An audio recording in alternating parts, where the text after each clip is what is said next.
Hi, thanks for joining us for the Family Plot, Gardening in the Mid-South. I'm Chris Cooper. Water features can make a great addition to any yard, and fish can make a great addition to any water feature. Today, we're going to look at the fish options for your yard. Also, blackberries are tasty and easy to grow. We're going to plant some. That's just ahead on the Family Plot, Gardening in the Mid-South. Production funding for the Family Plot, Gardening in the Mid-South is provided by Goodwin's Landscape and Garden Center in Germantown since 1943 and continuing to offer its plants for successful gardening with 7 greenhouses and 3 acres of plants, plus comprehensive landscape services. International Paper Foundation, the WKNO Production Fund, the WKNO Endowment Fund, and by viewers like you. Thank you.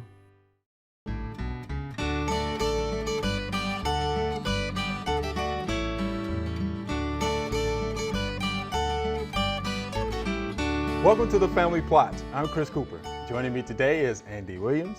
Andy is the manager at Lichterman Nature Center, and Mr. D is with us today. Thanks for joining us. Oh, glad to be here. Likewise. Yeah, okay.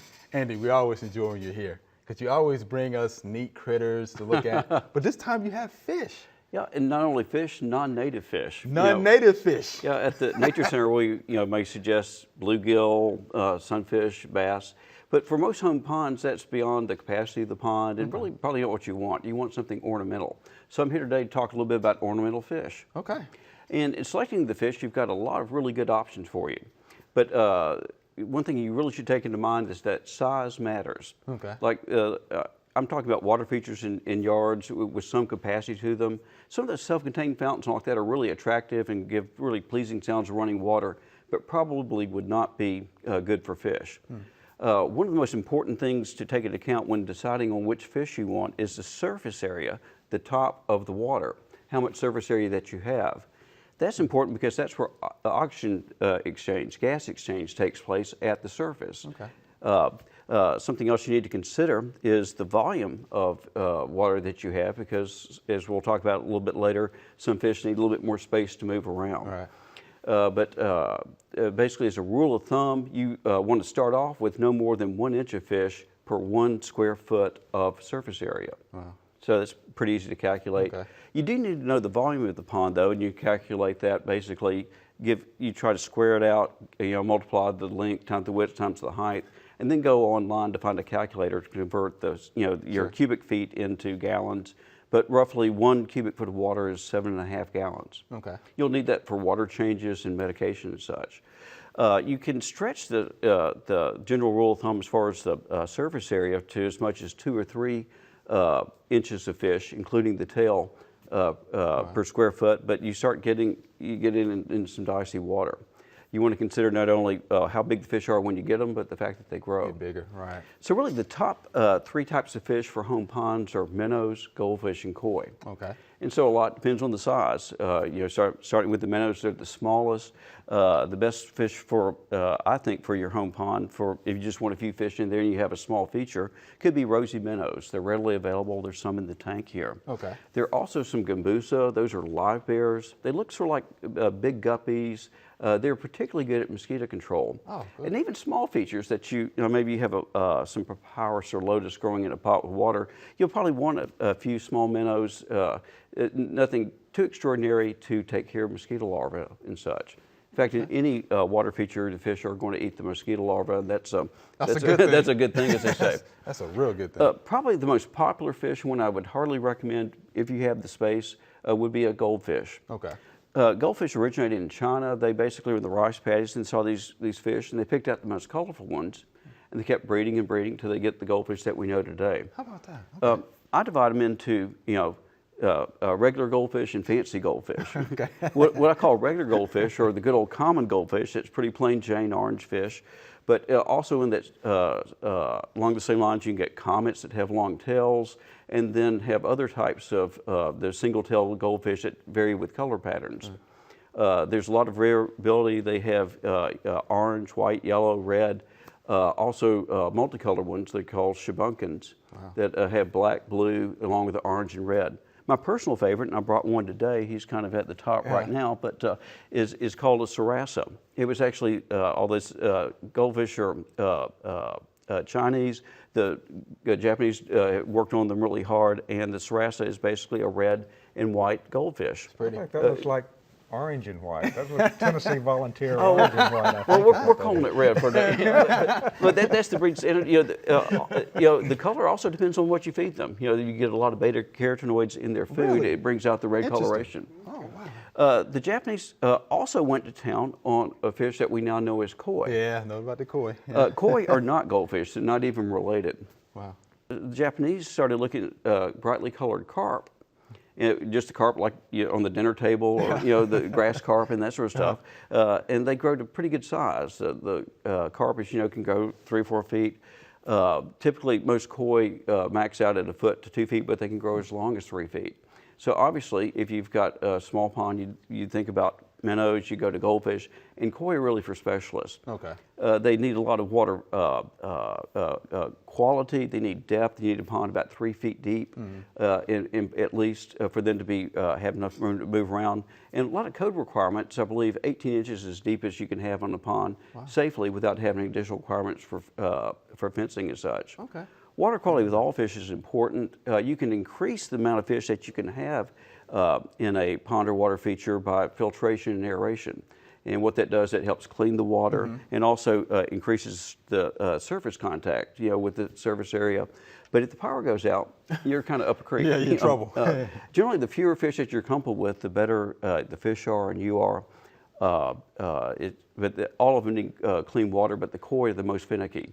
They're terribly inbred, and so they're really delicate, and just small changes in water quality can affect them. Okay. One thing everyone needs to do, though, for water quality, with or without filtration, is to figure out how to regularly change out the water. Fish are the only animals that swim around their own waste, for example. And you got a small contained area, they're exposed to their own waste. Yeah. Also, they grow a little bit bigger. They put out hormones and all that sort of inhibit the growth of other fish in the tank. You've heard about fish tend to grow to the size of the container, and that's not entirely true. If you dilute the water, you're sort of increasing the size of the container continually. But keep in mind the adult size of the fish. Like I said, goldfish will max out at 10 or 12 inches, and the difference between 10 or 12 inches and 2 or 3 feet is substantial, and you just really have to keep that in mind if you get stars in your eyes about koi. You got to be willing to take it on. One question I get a lot about fish is about feeding. And I was going to ask you about that. Yeah, I do recommend feeding the fish. Be fed. If you just have a few fish, they can probably scrounge up enough to eat and all. But if you feed them, they will come up and recognize you, and you'll have a chance to check them out for signs of disease or distress. It's important to recognize signs of disease or stress, both in taking care of your pond and picking out the fish that are going to go in it. Okay. So you go to a reputable dealer and you look for fish that have erect fins, they're not gasping at the surface, and don't have any obvious blemishes or anything that would, if you see a red flag, avoid it and get another fish. Okay. Andy, we appreciate that. I learned so much about fish. How about that, Mr. D? Yeah, I can understand the inbreeding part. There's not a lot of choices in that. There's only like one male and one female, so Well, actually, happy fish will breed, and their reproductive But there's not a lot of strategies- choices. Well, I can see that. As long as they're happy, they're fine, right? Yeah, Thanks, exactly. Andy. We appreciate that. Thank you. All right.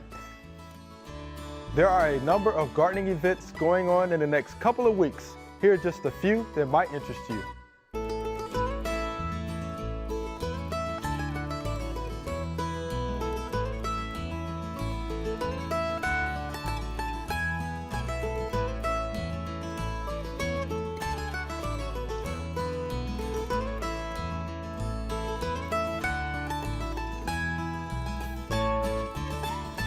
All right, Mr. D, so we have some blackberry plants here.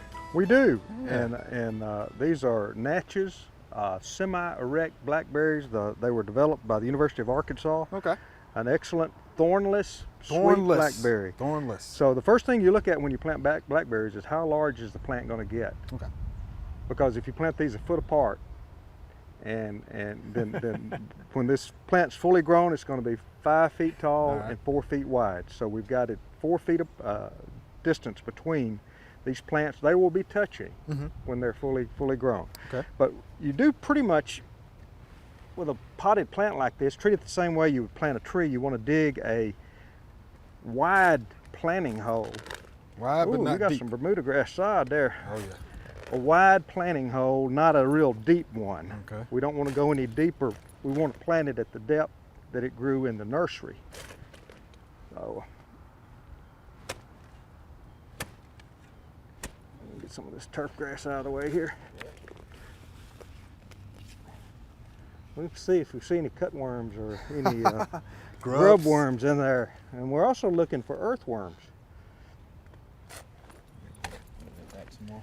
Definitely have some good organic matter here in the top of the soil.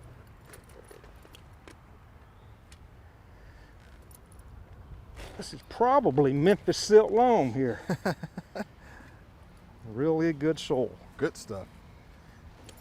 The reason you don't dig a really deep planting hole is when you water these in, or when the rain waters these in, if you have a deep one, everything settles down and soil will wash in around the plant. And even though you may not have planted it too deeply, that's the net result. Right, it eventually gets deep. Yeah. Right. That's pretty close Yeah, right looks there. pretty good. Now, I'm going to score the side of this planting hole a little bit to make it easier for the roots to penetrate the side of the planting hole. Let's see if that's about right. Okay. Let's set that down in there and see if the top is going to be about right. How you think? Oh yeah, that's perfect. All right. Perfect. Okay, so let me score the sides of this.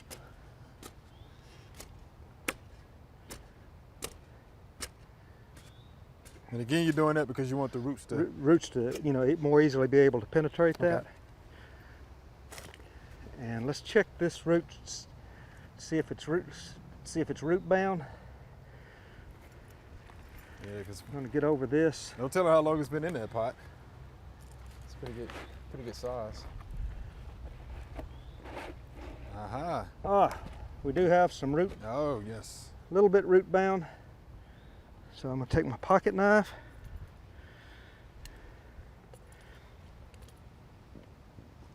And make about 4 cuts. Okay. So I did a little bit of root pruning there. But that where I made those cuts, it's just like when you prune with pruning shears. Wherever you make a cut, you basically are telling that plant to do lateral development. Where I made those cuts, lateral roots will come out. Okay, let's get the looser dirt. Put this in. And the dirt goes back in the hole, right? We don't have to amend that hole with anything else, right? Right. I mean, you can, You can? Okay. but I don't think it's necessary. With soil as good as we have here in this area. Okay. I really don't think it's necessary.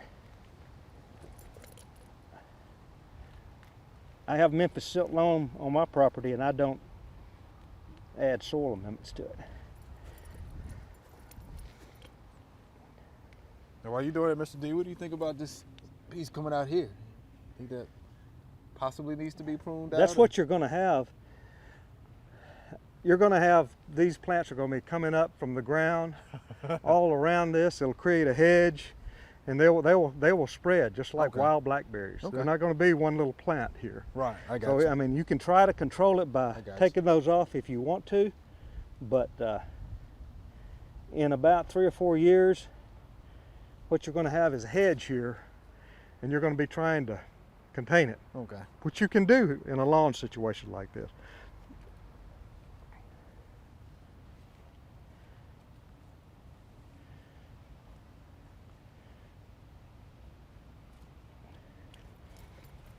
It looks like you've done this a time or two, Mr. D. Oh yeah, Do you like blackberries? I do. I do. I've got blackberries planted. Okay. With this variety, you're not even going to have to trellis it. I have trailing blackberries, and and I'm always trying to keep them under control. They keep trying to leave their area. They keep infringing on my blueberry plants, and so I have to kind of do some pretty heavy pruning on them from time to time.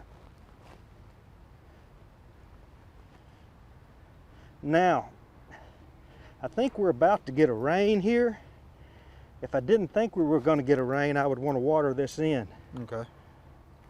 To let, get the air bubbles out. Right. Make sure everything's settled down.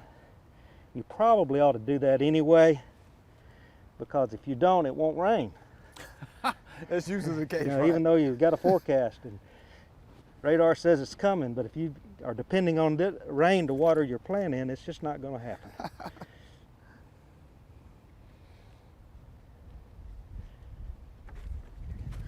Now, is it a good idea to mulch that once you finish it? Do you have to do that, or is it necessary? You don't have to. You don't have to? It probably, more than anything, it might help prevent weeds. Mm-hmm. There's a few herbicides you can use around here. And with this Bermuda grass, Yes. you're probably going to need to use Post, and it's okay. It won't hurt the blackberries. You can just spray it right up even on the edge of the plant, and it'll take the Bermuda grass out. It won't control broadleaf weeds. Okay? Okay. That little fella's okay now. I think it's all right. You see, I want to make sure I can see that original soil right there. And eventually, we can even pack it down a little bit. All right. And Mr. D, while you're doing that, we definitely appreciate that demonstration. Well, you're most Can't wait to see welcome. what this looks like in years to come. It'll be here. It'll be here after the Bermuda grass is grown, I think. Blackberries are very tough.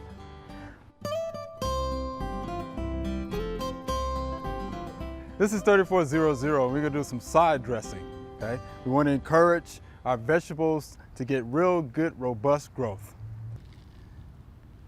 Alongside our pepper plants here. How much do I need? I always use just about a handful, really. Just side dress, and that should be good enough once you get that watered in. And usually when you get your soil analysis back, it'll tell you how much you need to put down in your garden for your vegetables. Last little bit here. And that's how you side dress your vegetables. All right, this is our Q&A session. Andy, help us out, we get in trouble, all right? Sure. So here's our first viewer email. This is all over my yard. What is doing this? And this is from Mr. Rusty. So what do you think there, Mr. D? What is doing that?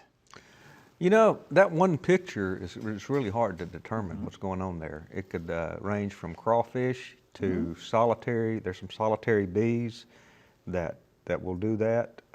They burrow, but from that one picture, I'm not sure. What about you? Do you have a better feeling about that? Not from that one picture. I Yeah, looked at it a few times.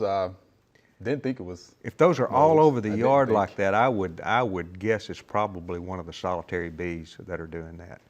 Which they don't sting you. They should see the bees hovering out there over the ground if that's what it is. If they don't see bees hovering, and going into these little burrows that they've developed, then we've had a lot of rain. It could be crawfish. So if you like, crawfish, you may have a crawfish. Because they make the little chimneys is what they call them? Yeah, that's it. But those are in the. They're not real good. These aren't real good builders. They haven't got big. Hadn't gotten it up yet. Right. All right, Mr. Rusty. Yeah, we can get a better picture next time. We can help you out a little bit better. All right, so here's our next viewer email. This is interesting. About 30 years ago, I discovered that my blue and white morning glory vines had some gold bugs on them. The bugs ate holes in the leaves. Since you can't kill those vines, I let them feast away till frost when they disappeared. I showed them to some of my neighbors and described them to friends, but nobody had ever seen one besides me. Do you know what these bugs were? They were shiny metallic yellow gold bugs, just the same size and shape as a ladybug. And they also had wings and flew. And this is Miss Patricia right here in Memphis. Mr. D is rocking, he's shaking his head. I think he has an idea, Miss Patricia. No doubt, they're the golden tortoise beetle. Yes, that's what I thought it was. They mentioned ladybugs there, which are also beetles. So they are similar size, and they also, have wings and can fly. No doubt about that. And if they're eating morning glories, that's a good thing. That's a good thing. So That's a good thing. as far as I'm concerned, the golden tortoise beetles are just as pretty as the morning glory They are pretty. blooms. And I wouldn't worry about it. I wouldn't worry about using an insecticide to try to control them. There are a couple of other plants that they will also get on. They'll get on sweet potatoes and also, I'm not sure, what is a bindweed? I'm not sure about bindweed, but they'll also get on bindweed. But that's pretty much. From the science geek perspective, I think they're interesting. They're one of the few insects apparently that can change color. They can. Apparently that sheen is given off a liquid that's in their wing covers. And when they get stressed out, they contract the plates in between that makes up that cover. The liquid squeezes out, and they turn like kind of a brownish orange. Get a little duller. Yeah. All right, that's pretty neat. All right, Miss Patricia, I think we got that one for you. All right, so here's our next viewer email. I would like to attract hummingbirds, butterflies, and bees to my backyard. The area is shaded until the late evening. What plants can I use? And this is from Joe. And guess what, Joe? We just happen to have Andy Williams here from Leuchtturm Nature Center, who may know a little bit about attracting those butterflies, hummingbirds, and bees. So, Andy, Exactly. Well, can you help us? of course, you need food and places to have young and all. And so your first thought goes to flowers, particularly for the hummingbirds. A lot of shady plants don't flower, but in the spring they're beautiful. There's the dwarf red buckeye, which when they bloom, they have long tubular red blooms. When they bloom, everyone says that's when the first sign of hummingbirds in the area because they have something to eat. There are also all sorts of phlox, Virginia bluebell, all sorts of shady plants that bloom. But unfortunately, when the trees leaf up, there's not as many things blooming. Right. But to attract butterflies, you can also plant their larval plants, pawpaws, violets. There are a variety of plants that serve as larval food, and the adults come preferentially to places where they can lay their eggs. As you know, most butterflies' larvae only eat one or two different particular types of plants, and some of those plants only grow in the shade. Right. Having said that, of course, you can put hummingbird feeders, but a water feature, we're just talking about that. How about that? Okay. Hummingbirds don't like bird baths. They like kind of misty areas. Okay. And butterflies and bees will come to, if you have a well-designed water feature where you have water maybe bubbling over some stones, which, by the way, looks great with ferns, hostas, and a lot of woodland plants and moss, you get a great effect, and that will also attract them to your yard. How about that? I think we got that one covered, Mr. I Joe. do. I think we do. I think we do. I appreciate that, Andy. All right. So here's our next viewer email. I have small red spots on my dogwood leaves. What is it, and how do I control it? You want to get a shot at that, Mr. D? Probably what dogwood spot anthracnose. That's what I thought it was. Probably what it is. It's more common in springs that have a lot of rain, a lot of rainfall. What you've had. Can really make the dogwoods look bad, but I've never heard of spot anthracnose killing a dogwood tree. Not a lot you can do. I can recommend some fungicides that you can put out there that are out of the Red Book, and I'll list those. Okay. But sanitation is important. Yeah. Rake the leaves up when they fall off and burn them or destroy them. Don't compost them. Right. Right, Don't put them in right. the compost bin. Yeah. But the fungicides that are listed in the Red Book are chlorothalonil, copper hydroxide, copper octanoate, and tebuconazole, thiophanate methyl, or the 1, 2, 3, 4, 5 fungicides that are listed. If the tree is small enough, if it's a small specimen dogwood tree, you might consider, providing the preventative fungicide treatments if you see a problem Sure, cropping right. up. Am I correct in understanding, though, the fungicides won't provide a permanent cure, that it's going to come back year after year, and you've got to have, Prophylactic, it's preventative in nature only. You're putting a preventative coat on that plant. When that spore falls on the leaf, it'll die if the fungicide is present. If it's not, if you put the fungicide out there and it rains and washes it off, you're pretty much out of luck. Wow. So it's almost like it never happened. With these type of fungicides Right. anyway. We have some out in the agricultural community that have a little bit more systemic activity, but not here. All right. Yeah. And again, not a big problem. It's just a minor problem. Cosmetic issue is all it is for the most part. Right. All right. So Andy, Mr. D, thanks for being here. No, thanks for having me. All right. Remember, we love to hear from you. Send us an email or letter. The email address is familyplot@wkno.org, and the mailing address is Family Plot, 7151 Cherry Farms Road, Cordova, Tennessee 38016. Or you can go online to familyplotgarden.com. That's all we have time for today. To get more information on things we talked about on today's show, go to familyplotgarden.com. There we have links to extension publications with every video. You can also check out the full garden calendar. Thanks for watching. I'm Chris Cooper. Be sure to join us next week for the Family Plot, Gardening in the Mid-South. Be safe.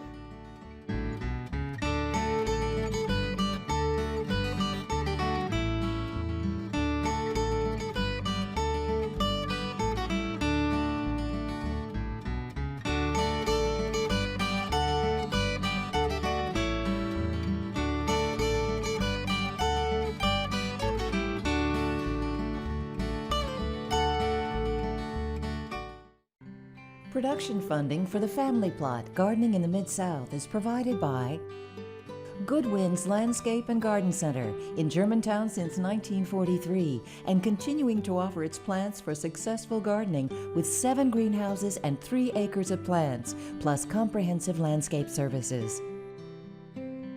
International Paper Foundation, the WKNO Production Fund, the WKNO Endowment Fund, and by viewers like you. Thank you.